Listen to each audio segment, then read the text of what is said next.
Thank you for joining us. I mean, this is all about this strategy session is all about it's all about you and kind of set this up.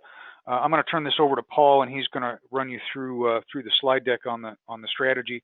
But to remind everybody, right, this is your organization, and what you're going to see today is actually a result of a lot of people that have given us their input and feedback and help us to drive the organization to meet your needs. So what you're going to see is a little bit of a combination of things here of what the members have asked us to do, as well as Paul getting on top of this from an industry perspective and kind of guessing as to what the members might need. So it's a little bit of a combination of both, but what we really like is when we get together with our members and they tell us what they would like to see. And that happens 3 times a year here in the U.S. Our next session is going to be out on the West Coast in the Bay Area. So I think it's hosted by Cisco, and the date on that's going to be October 3rd, and Paul's going to talk to that as well. Paul is our Director of Strategy and Business Development, and so he's the one that keeps on top of all that, and this is really in his wheelhouse here of what he's going to do. So I'm going to turn it over to Paul, and he's going to walk you through the slides. Go ahead, Paul. Thanks a lot, Dennis. So these are the topics we'll cover on this webinar. I'll take you through the new strategy. Some of this might be reviewed for several folks, but I figured it's a good refresh. And then I'll give you updates on kind of the key areas. So member web, case exchange, solution support, those are really kind of the key places that we've been starting to do implementation.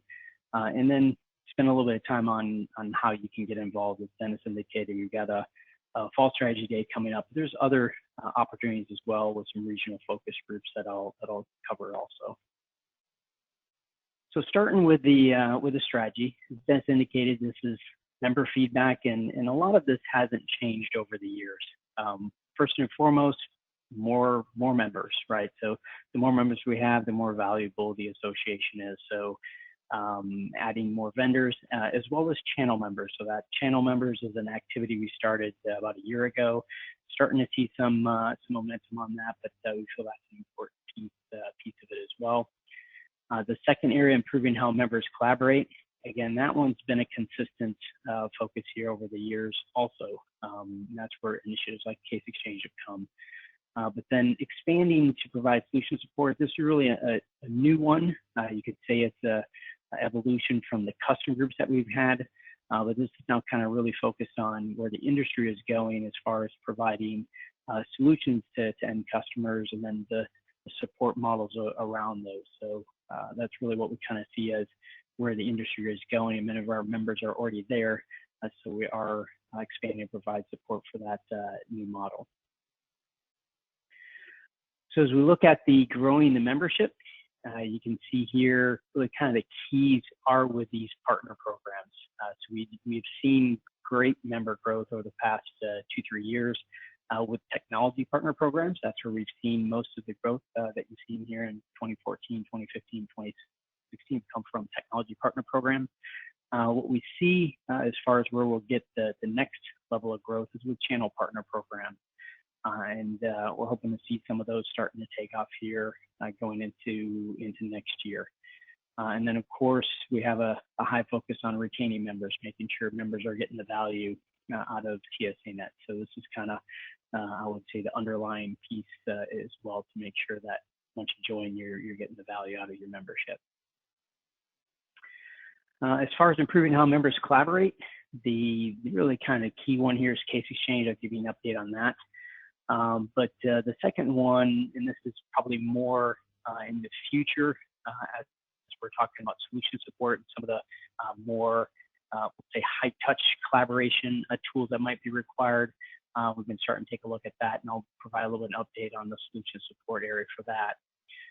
And then the third area, and you can see this when I talk through the member web update, it's really providing a lot more flexibility for members. And this flexibility comes in how you create relationships, what are the tools and stuff then around those. So this comes to creating microsites and some of the features and functionality around that. So that's kind of in the tools area.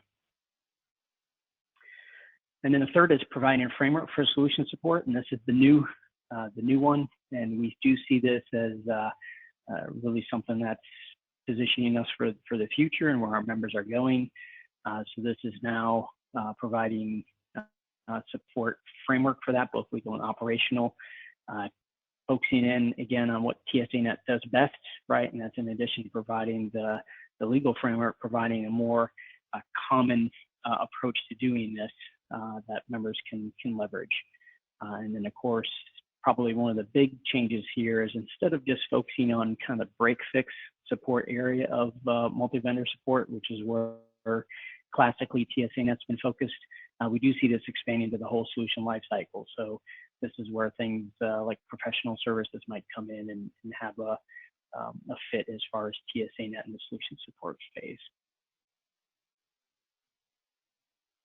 So then taking a look at the strategy roadmap. This takes a look here over the next 3 years. 2017 has largely been one of what I would call maintaining, growing, and learning.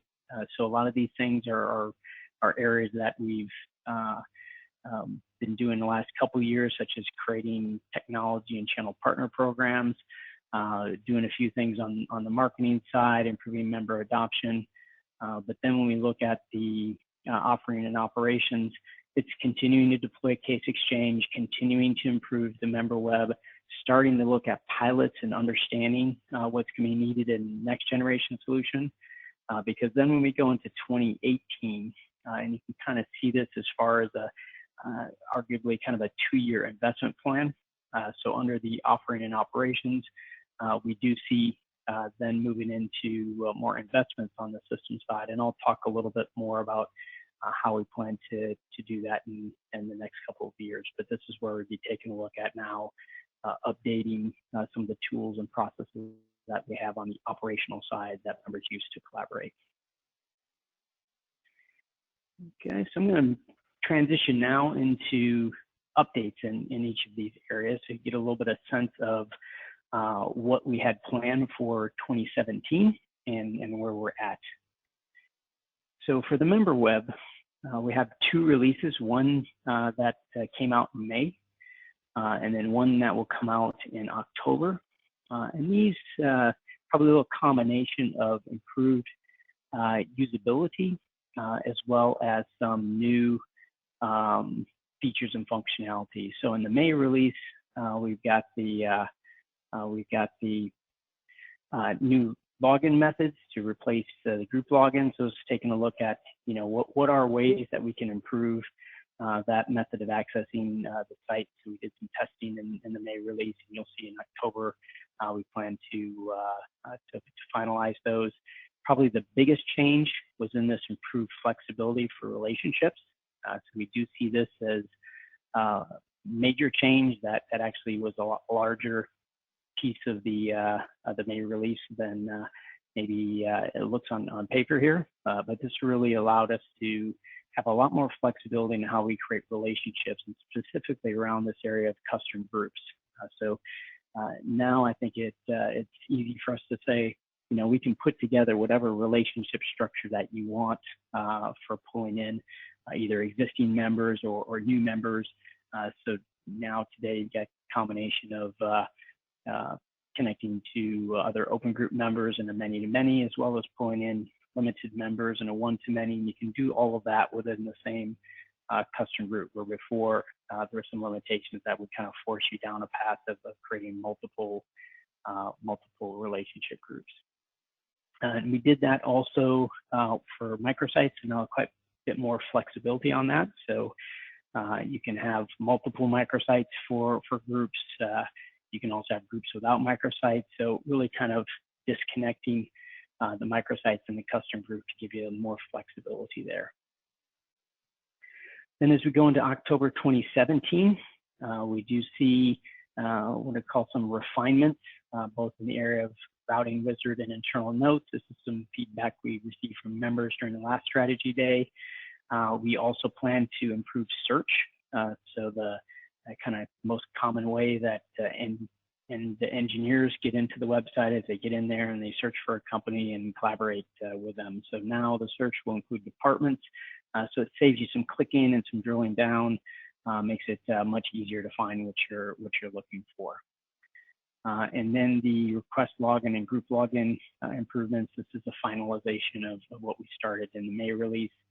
And then also adding some improvements to how you can view what your partners see as far as collaborating with you. So some ability to make sure you get a good view on how a member would find you as well as view your contact documents. So that's what's planned for the member web for 2017. So then transitioning into Case Exchange. So Case Exchange has been an area here that we've been focusing on for I'd say the better part of 3 years. And this year, we're starting to see some momentum as far as members taking it into use. So you can see here on this slide the companies that have implemented it and who are in production and the different members that they're connected to.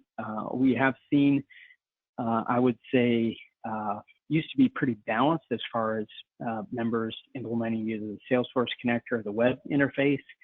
But I would say now here in the last 3 to 6 months, we've started to see more web users, and that's even if they've got Salesforce. Sometimes a member says, I haven't had the ability to get my Salesforce admin department to take a look at this. Let's just turn on the web interface, because the web interface, we can do that in about 15 minutes. You don't have conversations with IT departments. That's something that's fairly easy to get up and going.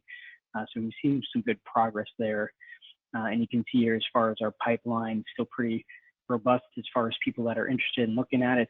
And then we've got 6 additional ones in the testing phase. So my view is we're starting to turn the corner here as far as getting Case Exchange deployed. And of course, that's the first step to making sure we're actually using this and then learning from it. And currently, the top users that we have are Red Hat and IBM. They're certainly driving the most cases, and this isn't between themselves, but as far as their initiators or destinations of cases, they tend to be the top users. So we have been kind of focusing on those 2 organizations as far as learning how the system's working, prioritizing feedback from them. So I certainly appreciate their ability to push this forward. So that's where we sit with the deployments. As far as our plans, we did set a target for 30 members in production. That, as you can see from the previous chart, it's possible, but certainly a pretty challenging goal, but that is our goal. We're continuing to push for it. And certainly our hope also is to get a few other high use members in there. That tends to bring on other members, once we get some of the big names on there, like I indicated, the Red Hat and IBM, they tend to be top users as well as top destinations for collaboration. So that certainly has helped. And when we take a look then at deployment and understanding, where we're getting our feedback and where we're making changes, focusing on those top users. And then when we get into the fall strategy day, I'll spend a little bit of time on this, but it's trying to pull in some members that did look at it and decided not to take it into use, because we really want to understand their feedback as well, so that we can design whatever issues were preventing them from using it out of the solution. So that is the deployment plans for 2017. If we look at the system plans, again, 2 different ways that you can use this. You can use CRM connectors, or you could use a web interface. For the CRM connectors, we've focused resources on Salesforce. As you saw there from the deployments, that is where most members have used that.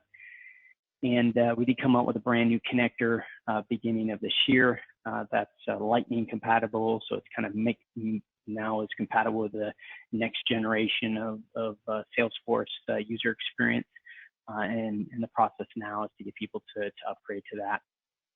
We do have the 2 other connectors available, but no members currently live. And the next connector that we are starting to take a look at that's received the most requests is Zendesk But at this time, we have not moved forward with that. Probably wait for a few more members to request that before we acknowledge that into the roadmap. So if you do have Zendesk and you would like to see a connector built there, certainly reach out to me, because I think the more members that we have pushing for that, the more possibility of getting that created. And then when we look at the web interface, we have made some changes there. You can see IBM has really driven a lot of those, but these are features now that, yes, they were prioritized for IBM, but they're certainly beneficial for anyone that is using the web interface. So the first was email template modification. So now we can modify the email templates that are sent to you whenever a new case is created or one is updated. So that can go to even to the point of allowing for integration into your CRM system. So a lot of CRM systems are looking for, some case ID or some information in the subject or in the body of the email, and now we can codify that into there to allow for that. As well as we've added, in the top of the email, some quick instructions for the engineer. So for the standard support engineer, they may not use Case Exchange every day, or they may not even collaborate with other members in TSA Net every day. So it's good to give them kind of a refresher. This is what this email is, and this is what you need to do, so that you have a little more consistency with the process. So we've done that in the template. And then also, getting the updates on what we're seeing from the users is important as well. So then moving into the future, as far as Case Exchange goes, as you saw, we have 2018 and 2019 as investment years. And for this, the plan is to create a technology committee. So we'll look at, we'll call it, version 2 of Case Exchange, and any new technology and stuff that we do, we would like to have that be guided by this technology committee. So their scope will be to develop a common approach to collaboration and system integration. So this is try to make sure we're really understanding where our members are going as far as their IT systems, where we can have some integration points and improve collaboration, as well as try to, kind of guide the direction of our future technology investment. So this is a new committee. We've nominated a chairperson. So Kenny from Symantec is heading up the committee. And then you can see the names of the members that we plan to pull into this. And most of these we have names associated with. So we'll be starting off with a kickoff session for this committee. And then again, they'll start looking at feedback that we're getting from members and what we need to do as far as that next steps as far as the technologies go. So then moving on to the last section, solution support. I just want to give you a quick update on this. Maybe first, just give you a quick high-level view on what we see as solution support, and we do see this as kind of aligned to where the industry is going and what we hear, and that is, any classic enterprise solution. In a lot of cases, these now are package solutions that a business end user can purchase, and everything's kind of integrated together, and they don't need to worry about buying the different pieces. A lot of times they buy one line item from a channel partner, or one line item from a lead vendor, but essentially this makes it very easy for an end user business to take a solution into place. So certainly they want the solutions to solve a specific business problem. So generally speaking, there's some type of a software on top of that, whether it's CRM, whether it's ERP. Those tend to be the drivers. It can be created by vendors or channel, and we've got good examples of both of those. In order for this to work well, and this certainly has been being done today for areas like managed service providers or software as a service and those types of things, but we are seeing instead of the kind of those classical ones, things being a little bit more packaged in that side as well. So for that to work well, in addition to putting the technology together, you also need to put the support model together. And that's where we feel TSA Net can provide some value as far as consistency, repeatability, efficiency, the types of things that working with a vendor neutral organization that's kind of set up in this nonprofit mode can provide. So that's really where we see TSA Net taking a role. This slide just kind of really enforces the statement that we do not see this replacing the core of TSA Net. So this is an addition. So certainly the core of TSA Net, which is you've got a problem, a mutual customer, multi-vendor support's required. That is still something we do and improve, and there's really kind of the core value statement for TSA Net. But this is an add-on. So for members that are either participating or leading solution support models, now this will be something that you can leverage TSA Net for as well, versus today, this tend to be something that's done outside of TSA Net. So this is kind of what the future will look like. As far as our high-level plan, again, very similar to the collaboration area and case exchange. 2017 is one where we're focused on learning. So getting a pilot in place is really our big goal.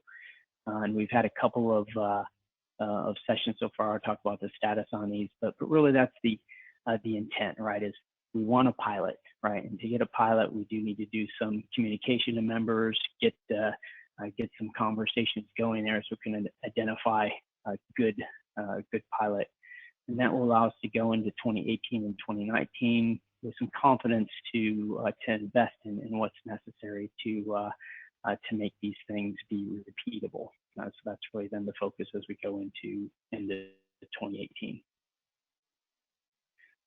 As far as where we're at with solution support, we have had 2 different strategy days in the US, as well as one in Europe. And they've included workshops on solution support. And we've definitely, I think, learned quite a bit there, as well as have a couple of leads on possible pilots, but we have not started the pilot yet. So certainly that's still the priority for this year, is to identify a pilot and get started on it before we exit 2017. So I would say if you've been involved in those discussions, or you haven't, and you feel like you've got a pilot that could be interesting or something that you need started this year, certainly reach out to myself and we can have a discussion on that. The second area was the technology solutions, and did at the February strategy day in RTP, demonstrated a couple different tools, got some feedback on, how would these things fit, and they tend to be the types of collaboration tools that are used more for teams working very closely together. So these are things like Slack or Microsoft Teams or Spark. Some of these tools that are much more targeted around teams working very closely together on an outcome. Setting up the framework for documenting best practices, that's something obviously that will start with a pilot. And then communicating to members, we do have an updated solution support brochure, which we've started to send that out to members, and we'll include that when we send out these slide decks and such, so you can kind of see that, as well as an updated communication slide set for solution support as well. So making sure we're starting to communicate clearly to members what our view of solution support is and where we can add value from a TSA Net standpoint is something that we've started to do as well. So last slide before we go into some Q&A, and this is how you can get involved for the strategy. And this is whether it's in setting strategy or iterating on strategy or in implementing it. There's opportunities for both. And the first is to join a strategy day or focus group. And we've got 2 of these webinars as far as strategy updates planned. The one that you're on right now is the first, but then we do have a annual meeting planned for December 13th. That will be another webinar. It'll be at 10 a.m. And again, that tends to focus on half of an update, kind of business update, but then also half on the strategy update. The next opportunity for Strategy Day, as Dennis indicated, is in San Jose, California on October 3rd. So we'll be sending out some information on that. There'll be a blog. But if you already know that you want to attend that, please send me an email. We'll make sure that you're in that loop. But then we have two other regional opportunities as well. So EMEA has a focus group, and that's been pretty successful. It's been going on its third year now. They have face-to-face meetings twice a year, quarterly sessions, but they've been focusing on the solution support topic as well. In fact, the last EMEA focus group was hosted by Fujitsu in Europe, and quite a bit of feedback from the members there on solution support and kind of how they view that. But if you have teams in EMEA and you want to have some key individuals join into that discussion, Reiner, you can see his email here. It would be the contact point for that. Australia is the second one. So we've just started that focus group. In fact, their first meeting here is in a few days in August. But if you get some members in Australia, I would be the contact there. But we do have already a face-to-face scheduled for Australia. It's brand new, just getting started. So certainly their first face-to-face, they wouldn't discuss solution support. They're kind of getting to know each other in that type of phase.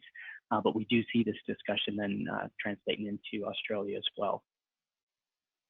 And then last but not least, just reiterating what Dennis stressed before this session, and that is that's a member-driven strategy. So this is something that's been created really through these strategy days. So spending time with the members, getting their feedback, having the workshops, getting back, starting to focus on the implementation, again, getting the feedback, iterating. So member input and feedback is really what we need to make sure we're doing the right things.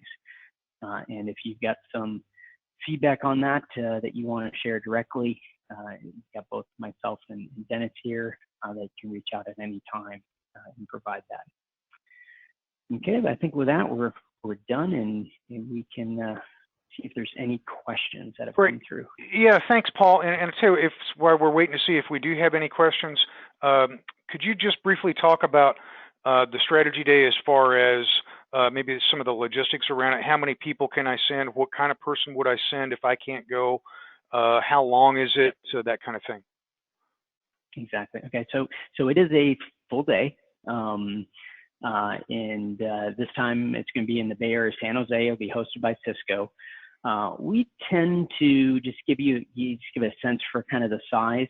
It's usually around 20-some people. Might get into close to 30 for this one.